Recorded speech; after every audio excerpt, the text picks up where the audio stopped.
우리 인생이 가장 하나님 앞에 중요한 게 뭐겠습니까? 하나님의 은혜를 기억하며 감사하며 찬양하며 살아가는 삶입니다. 오늘 본문의 말씀이 바로 이스라엘 백성들이 광야에서 고생을 하고 또 다른 나라의 포로로 끌려가 있는 이런 절망적인 상황 속에서 그들이 할 수 있는 것은 하나님 앞에 부르짖어 기도하는 것이었고 또 하나님 앞에 감사하며 찬양하는 일이었습니다. 그래서 오늘 1절 말씀에 보면은 이제 여호와께 감사하라. 그는 선하시며 그 인자하심이 영원하미로다. 여호와의 속량을 받은 자들은 이같이 말할지어다. 여호와께서 대적의 손에서 그들을 속량하사 동서남북 각 지방에서부터 모으셨도다. 여기 속량 받은 자들, 속량하셨다. 이건 쉽게 이야기하면은 값을 지불하고 구원하셨다는 말이죠. 우리 주 예수 그리스도께서 십자가에서 핏값을 지불하셨습니다. 그 희생과 그 핏값으로 인해서 우리들은 예수님을 믿음으로 구원을 받고 영생을 누리게 되는 것이죠. 구원받은 사람, 하나님의 큰 은혜를 받은 사람이 해야 할 일은 여호와께 감사하는 일이라는 거죠. 여호와께 감사하라. 그 여호와께 감사하라. 이 감사라는 말은 시편에 굉장히 많이 나옵니다만 오늘 본문 22절까지에는 찬송할지로다라는 말로 바꾸어서 이야기를 합니다. 감사하라는 말과 찬송하다라는 말은 단어가 똑같습니다. 그런데 번역을 이제 1절에서는 감사라고 번역했고 이제 나머지 8절과 15절과 21절에는 찬송하라 그렇게 이제 번역했을 뿐이죠. 여러분, 마귀가 제일 싫어하는 게 뭐겠어요? 우리를 괴롭히고 우리를 하나님 앞에 나오지 못하도록 하고 믿음이 자라도록 하지 못하게 하는 마귀가 제일 좋아하는 것이 무기가 바로 이 실망, 낙심입니다. 낙심. 낙심하게 되면은, 실망하게 되면은 우리가 감사하지 못하죠.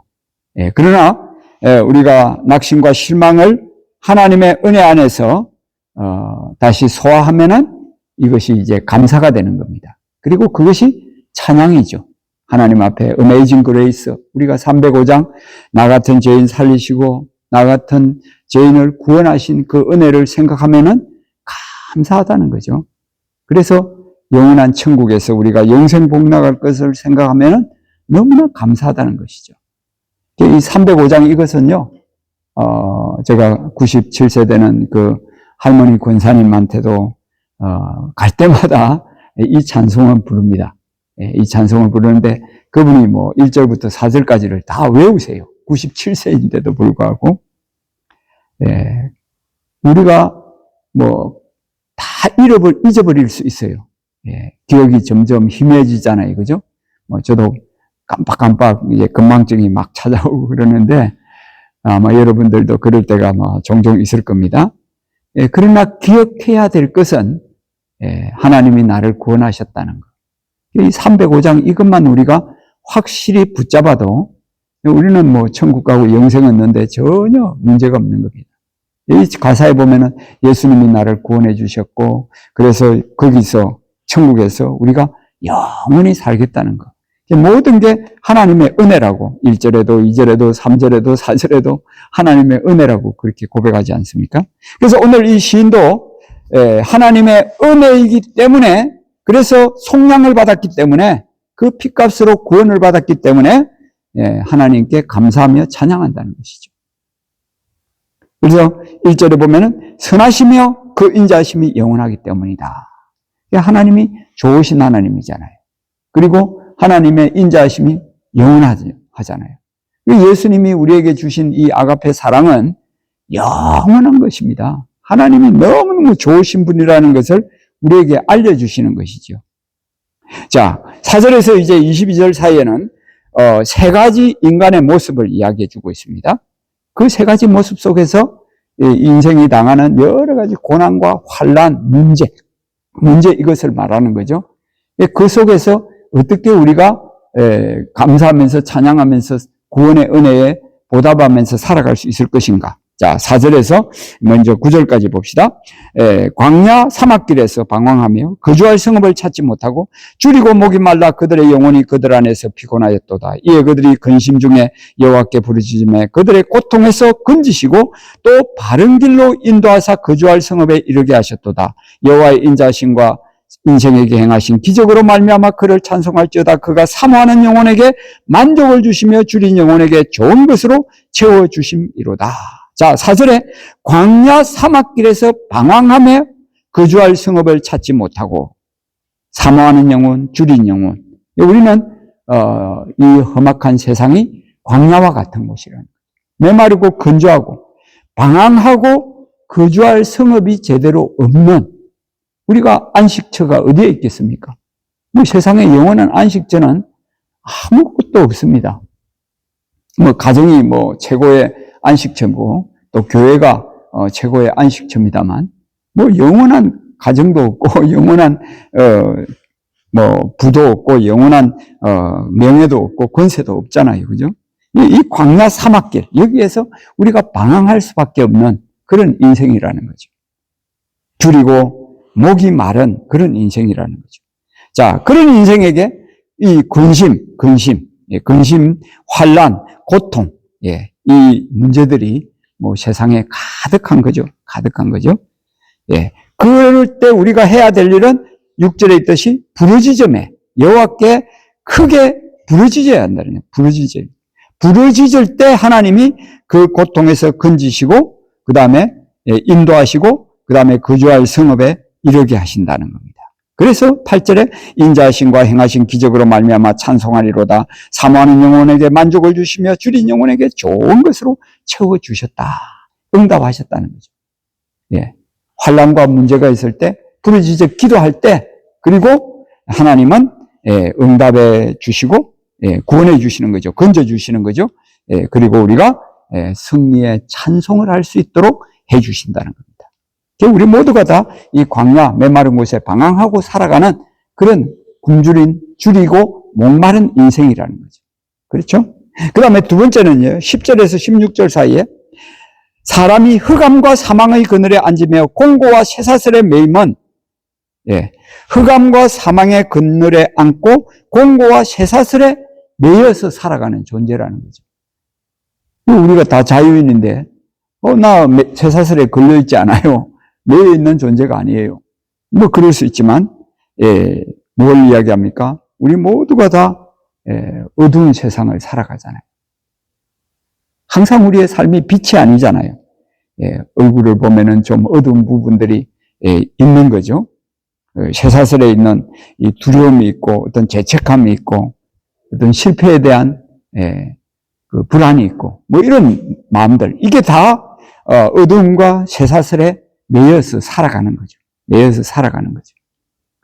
자, 그런 삶을 살아가는 우리들이 해야 할 일이 뭐라고요? 하나님의 말씀을 거역하며 지도자의 뜻을 멸시함이라. 그러므로 12절에 고통을 주어 마음을 겸손하게 하셨으니 엎드려져도 돕는 자가 없었도다. 그 정도로 13절에 그 환난 중에 여호와께 부르짖음에 그들의 고통에서 구원하시되 흑암과 사망의 그늘에서 인도하여 내시고 그들의 얽으면 줄을 끊으셨도다. 여호와의 인자하심과 인생에게 행하신 기적으로 말미암아 그를 찬송할지로다. 그가 논문을 깨뜨리시며 쇠빗장을 꺾으셨음이로다. 그랬습니다. 매여 있고 어둠에 있고 고통 중에 있는 그 인생을 하나님은 구원하시기를 원한다는 거죠. 그 방법도 하나님 앞에 부르짖으라는 것입니다. 부르짖어라. 하나님 앞에 기도하라. 부르짖어라. 그럴 때 13절에 환난 중에 여호와께 부르짖음에 고통에서 구원해 주시고 인도하여 내시고 그리고 그 얽어맨 줄, 이 쇠사슬을 다 끊어주신다는 거죠. 끊어주신다는 거죠. 바울과 실라가 빌립보 감옥에 갇혀서 이 쇠사슬에 묶여 있잖아요. 그죠? 쇠사슬에.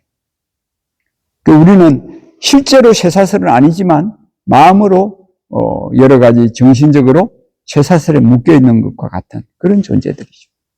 이걸 푸는 방법은 바울과 실라가 뭐 했습니까? 찬송했습니다. 부르짖어 기도했습니다. 그 찬송과 기도가 하나님의 보좌를 흔드는 겁니다. 하나님께서 놀랍게 역사하시는 거죠.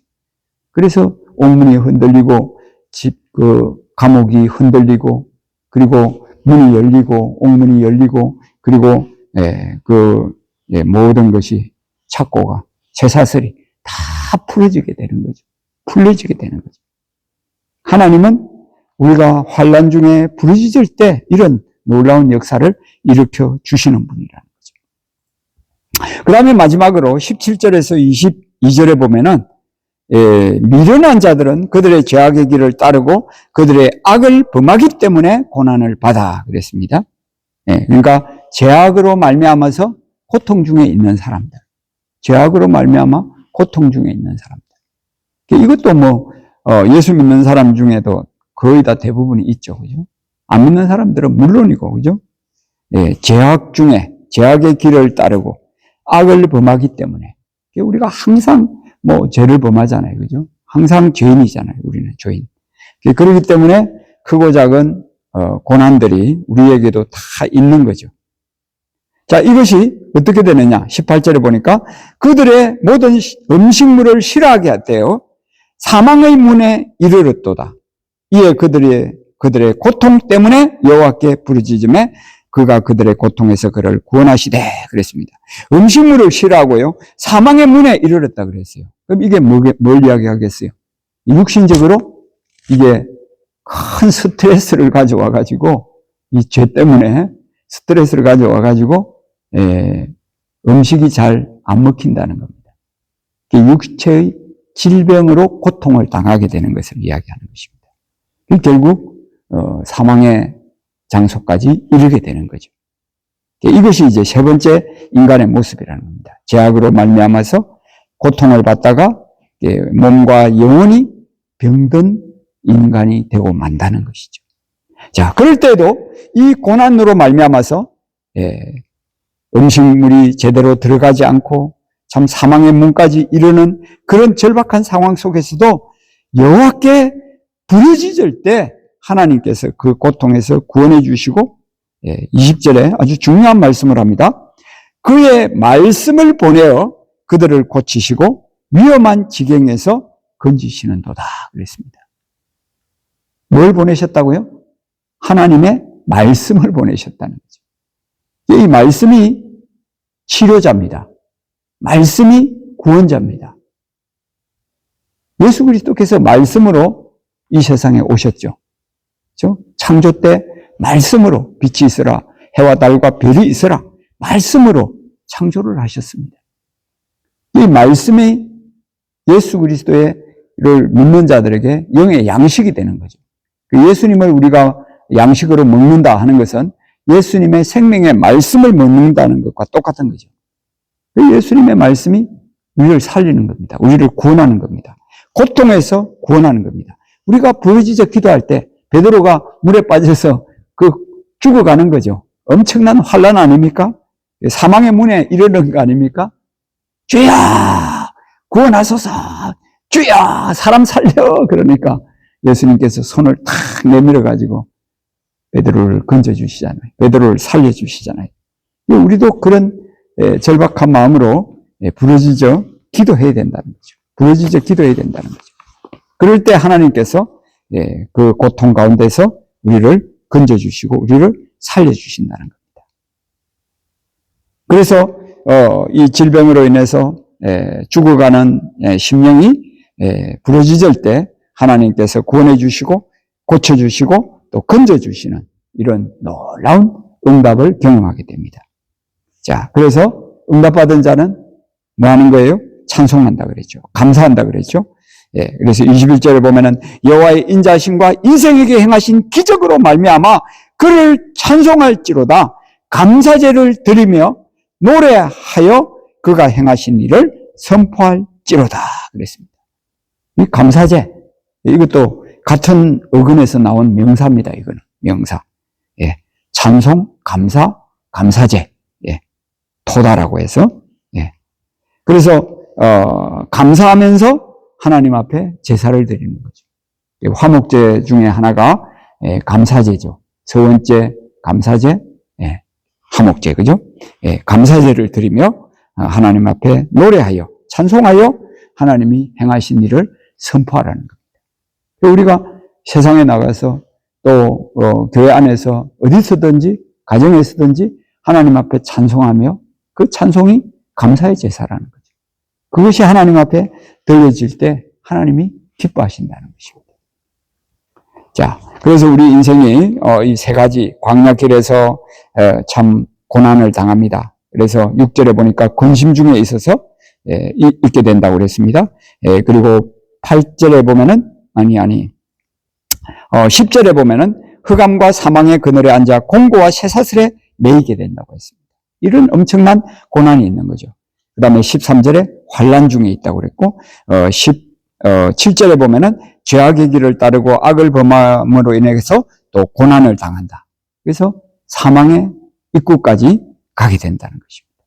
이런 엄청난 인생의 고난 속에서 모두가 가지고 있는 이런 환난과 아픔 속에서 우리가 할 수 있는 일은 하나님 앞에 부르짖어 기도하는 일입니다. 사사기의 공식도 바로 그거 아닙니까? 환난을 당할 때 하나님 앞에 부르짖어 기도하는 것입니다. 그러면 하나님께서 그 기도를 응답하셔서 사사들을 보내서 구원해 주시는 거죠. 그런데 그들이 감사하지 못하고 또 이제 좀 지나면은 하나님의 은혜를 잊어버립니다. 배신을 하게 됩니다. 또 하나님이 또 원수를 보내가지고 또 이스라엘을 압제하도록 만드는 거죠. 자, 오늘 본문이 우리에게 주시는 환난과 어려움 속에서 어떻게 우리가 구원을 받고 감사하면서 살아갈 수 있겠는가? 제가 공식을 하나 만들었어요. 고기구찬. 고난. 인생은 고난이 여기 세 가지로 나와 있잖아요. 엄청난 고난들이죠. 그 다음에 기는 뭐겠어요? 부르짖어 기도하라는 거죠. 기도. 고기. 그 다음에 그러면은 하나님이 구원해 주시는 겁니다. 건져주시고 살려주시는 겁니다. 그 다음에 해야 될 것은 뭐예요? 찬송해야 되겠죠. 찬송과 감사 같은 거라고 그랬죠? 찬송하고 감사하고. 우리의 신앙생활은 심플합니다. 그죠? 고기구찬. 고난이 있습니다. 그 다음에 기도합니다. 부르짖어 기도합니다. 그 다음에 구원을 하나님이 베풀어 주십니다. 그러면 찬송하고 감사합니다. 고기구찬. 이 삶이 우리들의 삶에 참으로 귀한 열매로, 그래서 우리 주변에 있는 사람들이 하나님 앞으로 돌아오게 되는 그런 놀라운 기적의 역사가 있기를 주의 이름으로 축원합니다.